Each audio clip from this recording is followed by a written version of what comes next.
Well, it's time to start thinking about those New Year's resolutions. And according to a recent poll, when it comes to them, 38% of people say they plan to exercise more. No surprise there. Another 33% say they want to lose weight.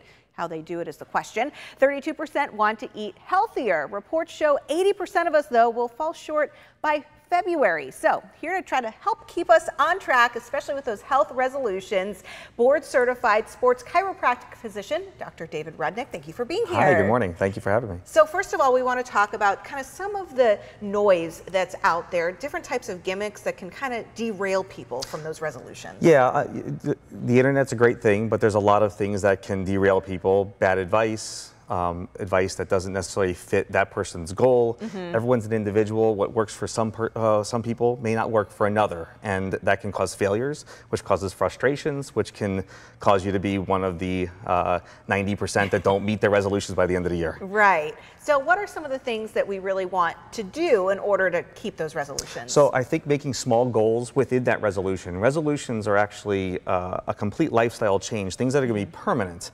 Little goals within that are achievements. When you make an achievement, then you can applaud yourself, and that's just another step towards making that resolution a success and not a failure. So kind of baby steps. Baby steps, little small goals along the way, and give yourself praise for meeting those, and that'll keep you on track to meet that bigger resolution goal at the end. Accountability is another one. Our phones are great. We love instant gratification, but sometimes it can derail us too, because we're looking for that quick that quick goal to be met, but it may take some time. So having an accountability buddy, but make sure that they're on track with you as well, because they could be a deterrent and make you derail as well. If your partner is pulling you back, they're not much of an accountability partner. Not much of an accountability partner. Fitness watches, food apps, journals, all those can kind of keep us on track. We got our phones with us all the time, our fitness watches with us all the time. They can just remind us to stay on track with those goals. And I also say, don't be scared to ask a professional for help. Get that nutritionist, get that physician, get that physical therapist, get that nutritionist to help us along the way to meet those goals, because even us, we don't know everything. So asking for help is a great thing too.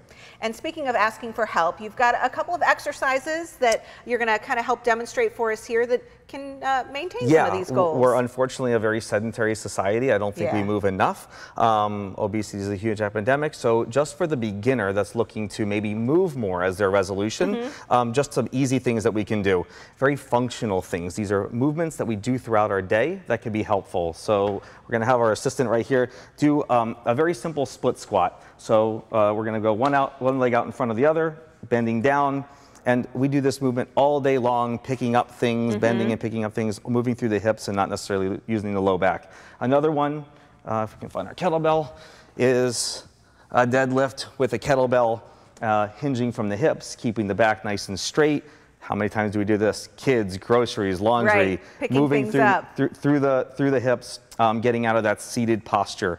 Another great one. And before we go, just show us the exercise ball real quickly over here. Yep, no problem. So this is more for an intermediate level person if they want to do a little bit more core work. This is called the Stir the Pot. This is developed by a PhD researcher, Dr. Stuart McGill, and it's a great core exercise, more for an intermediate. And again, with any exercise, discuss with your healthcare practitioner. Make sure it's right for you so you don't get injured and derail your goals of meeting your resolution. All right, very good. Well, those are some great tips. We appreciate you being here. Thank you so much.